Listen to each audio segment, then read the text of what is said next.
There's a wonderful book, again, if you get a chance to read something, by Jonathan Zittrain at Harvard Law School called, one of the greatest book titles ever, The Future of the Internet and How to Stop It. But what Jonathan has done, he's done an analysis that says, I mean, just look at this tremendous thing that's gotten built since 1970, 1960, 1980. The reason we're all here, the enormous power of computing and the internet. And Jonathan said, how could that have happened? What's the thing that allowed it to grow? What's the thing that allowed the World Wide Web to be, some guy, Tim Berners-Lee in CERN, trying to trade physics articles with a couple of his friends, and now suddenly it's made this enormous thing. And Jonathan identifies the characteristic of a technology that he calls generativity.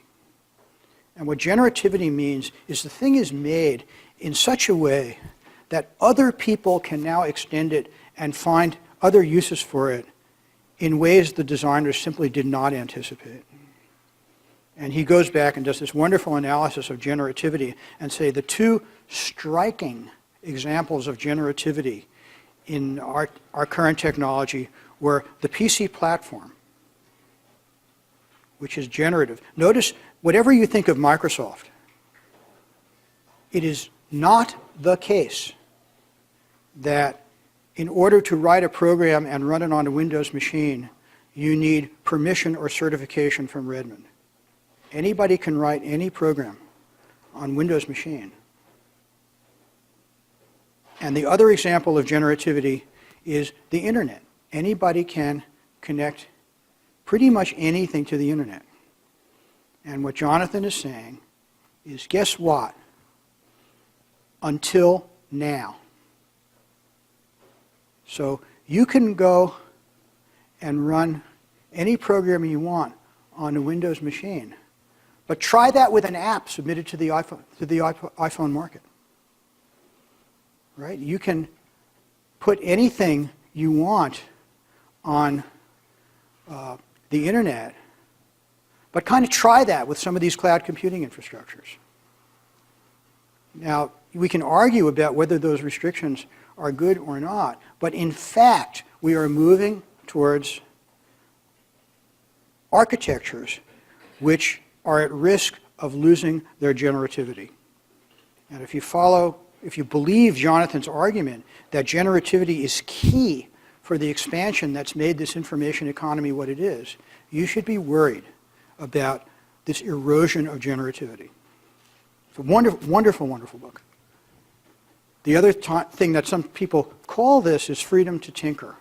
It's another nice word promoted by Ed Felton and other people. Right? Are these platforms tinkerable? Can you take this stuff? Many of us who started with computing, and people who started computers in the 80s, the wonderful thing is that you got this personal computing and you could screw around with it and do things.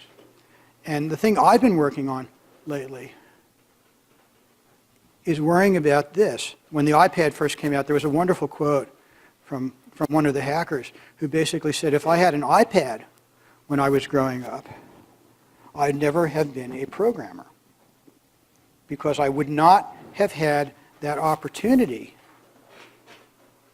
to sort of get into, I can control it. Many of the, everybody extols the great internet entrepreneurs of the last, 10 or 15 years. These great entrepreneurs are people now in their 40s and 50s who in their 80s were teenage kids who were hacking around with computers because they could.